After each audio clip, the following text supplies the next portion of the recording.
Everything I do is critical commentary, but this isn't my first channel, so I fully expected copyright claims against my videos, in spite of the fact that everything I do is fair use under Section 107 of the United States Copyright Act. Since I've had a channel before, I knew what to expect. Companies like the BBC don't care about your legal rights. They will try to shut you down no matter how legitimately you've used their intellectual property. In the past, I discovered just how far most companies are willing to go. You'll receive the initial copyright claim, which you dispute. You'll inevitably lose your dispute because that's how the system works, so then you appeal. This appeal requires the attention of an actual person on the other end, and they give you all sorts of legal warnings trying to scare you out of filing it. But you persevere, and you file it because you know you're right. Now, you wait because the company that made the claim has 30 days to answer your latest appeal. My experience has been that you wait until the 30 days expire, and you win by default. Well, why is this? I suspect it's because there really is no one on the other end.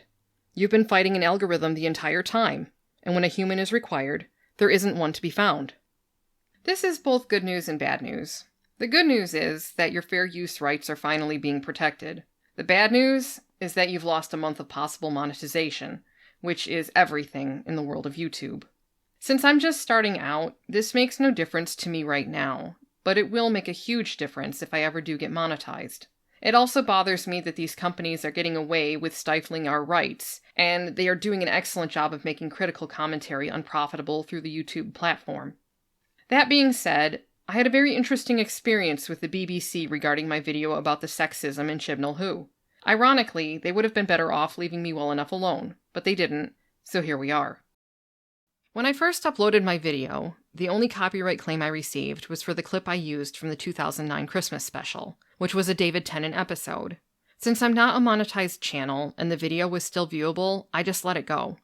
No point in going through the hassle of the dispute and appeal process, because the only thing at stake was principle at that point. But then an actual person had to go and fuck with me.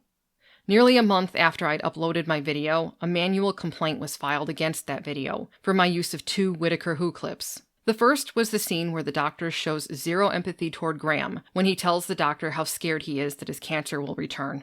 That got my video blocked, and that pissed me off.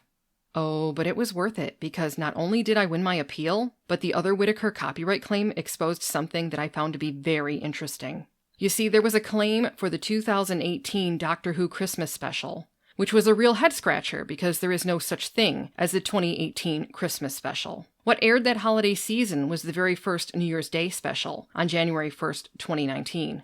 But there it was. I had a copyright claim against me for the 2018 Christmas special. So what gives? In the video I made about the sexism in Chibnall and Whittaker's Who, I asserted that everything done since Chibnall took over has been a ratings grab marketing ploy, and I believe the New Year's Day special was no exception. I've seen people online trying to justify the change as Chibnall simply being unable to write a Christmas episode because all the possible Christmas stories have been done. I've also seen people saying that having a New Year's Day special is more inclusive for people who don't observe Christmas. And I call bullshit on those excuses.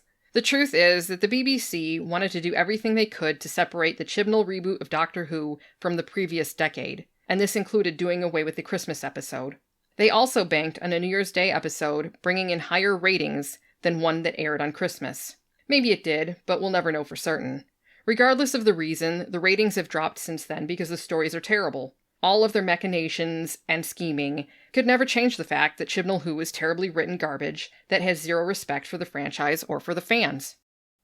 As for the being out of Christmas stories and trying to be inclusive, I call bullshit. They could have written a Christmas or other winter festival story from a different culture on Earth or another planet, as Stephen Moffat did in his version of A Christmas Carol. Or Chibnall could have taken a page out of Terry Pratchett's playbook and given us a story akin to The Hogfather. Instead, they gave viewers a New Year's Day special that didn't feel special at all. The especially damning part of all of this is the recent publication of The Wintertime Paradox by Dave Rudin. It's literally a book of Doctor Who winter tales, so clearly, someone still has ideas when it comes to writing Christmas wintertime Doctor Who. It just isn't Chris Chibnall. As a viewer, I enjoy Christmas specials and episodes that feel like the holiday season. There's an atmosphere of revelry that I, and I'm sure a lot of other viewers expect from shows around Christmas. I also expect that from an episode for the New Year holiday. For the New Year, at the very least, I expect the countdown to midnight or a ball drop. But Chibnall gave us neither. I'm sure there are Chibnall fans out there shouting, "But it's New Year's Day, not New Year's Eve." Admittedly, I don't know what New Year's Day is like in the UK. Here in the States, however, New Year's Day is reserved for sleeping off a hangover. So I guess when Chibnall nauseated viewers with his New Year's Day episodes and his insipid stories gave us an overwhelming urge to vomit, he got it 100% right.